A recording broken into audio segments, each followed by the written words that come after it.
Hey, what's up, y'all? This is Jacob Latimore, and you're checking out YouKnowIGotSoul.com. Yes, this is Jacob Latimore. Hey, Jacob, what's up? How are you? I'm good. How are you, man? I'm doing good, thanks, man, and thank you for taking the time for the interview. We appreciate it. Oh, no problem.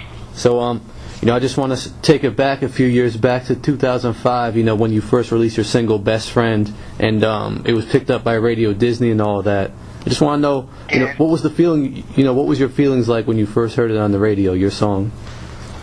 It was crazy. It was kind of like a dream come true, because it was always, singing's always something I wanted to do, and, it was kind of, I was speechless, really. Yeah, that's cool. Now, I read in your bio a few years ago when you first moved down to Atlanta, to get into the music scene down there, you held a showcase for yourself, and a lot of people came out to check you out, and it kind of really boosted your career down there. What do you remember most about that whole experience? Well, it was a lot of rehearsing, a lot of hard work, and I remember Lloyd was there, and Rodney Jerkins was there, and I just gave him my all. It was one of my first kind of big shows, and it was amazing. Yeah, did you expect the reception that you got? Oh yeah. Yeah, it was amazing. That's cool. So shortly after that, you ended up signing with RCA Records, and since you had so much talent, you're getting a great buzz. Did you think it was just a matter of time until you signed with a major label?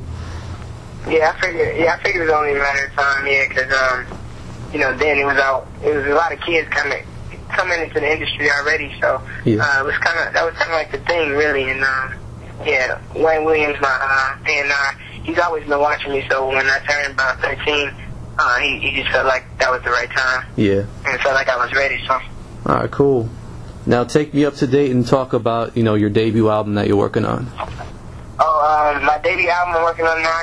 Been in the studio with a lot of great writers and producers, and just having fun. I can't wait for a new single will be coming out this year too. So I just can't wait. It's gonna be amazing, and it's gonna be different. It's gonna be really different. Who are you working with on the album? Well, Kelly and Red Dogs. I worked with Carl Kelly,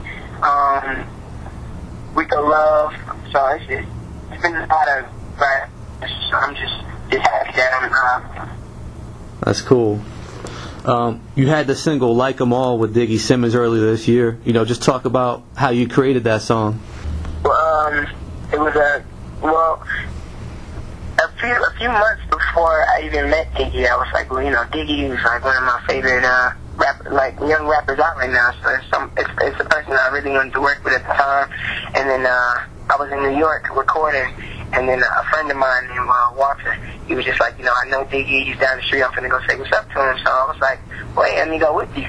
So I kind of took a break from my session and go to his session, and come to find out, he already knew about me and seen some of my YouTube videos. So I was pumped because I was a fan. And then I told him I want to get a song with you, and I was actually getting ready to leave the next day. He ended up calling and saying, I want you in the studio today. So we canceled our flight and stayed an extra day in New York, and I recorded one of his songs called "You Got Me Now" off his mixtape called Airborne.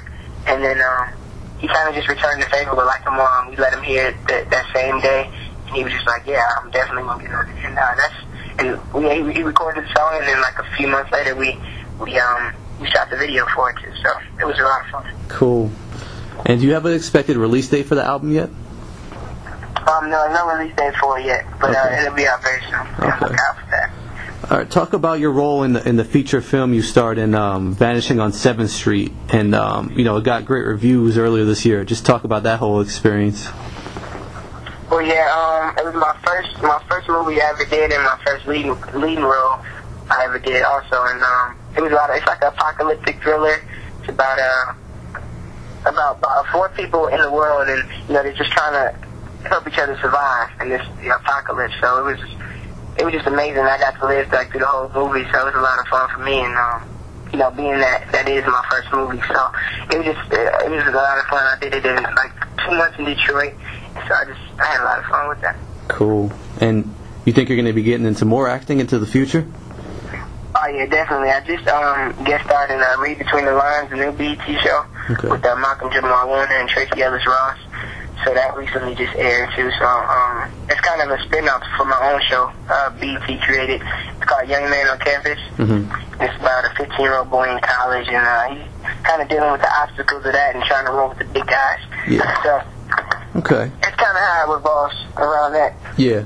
All right. Talk about, like, I know your father and your uncles were musicians as well. You know, what kind of influence did they have on you, you know, growing up? Big influences, actually, because, you know, when I was younger, they were always just singing around the house, and something that just, like, caught my eye, and I was always just, I was always doing that. So I just, when I grew up, it was just a no-brainer, really. Yeah. Okay. Earlier this year, you were part of the Scream tour. What was that whole experience like? Oh, the Scream tour was amazing. It was dope just to be carrying on that legacy, and you know, me when I was younger, watching my favorite artists on there, like B2K and Mario and Bow Wow. So it was fun that, you know, I got a chance to go on that tour, especially with kids around my own age too. So I mean, it was a lot of fun. I'm actually going on another sort of Scream tour, but it's actually Biggie's tour next month too. So okay, cool. That's gonna be fun too. Cool. And one final question. You know, you're a triple threat in the sense that, you know, you can sing, you can dance, and you can act. You know, do you consider yourself to be a true entertainer? Yeah. I mean, that's the plan, and just kind of, I don't want to just do the singing. I always want to do the acting, and you know, branch off into other things as I get older too. So, yeah, I kind of, yeah, I think I can describe myself as that. Yeah. Cool. Anything you'd like to add? Well, make sure you follow me on Twitter at Jacob Latimore, and make sure you look out for a new single will be coming this year also.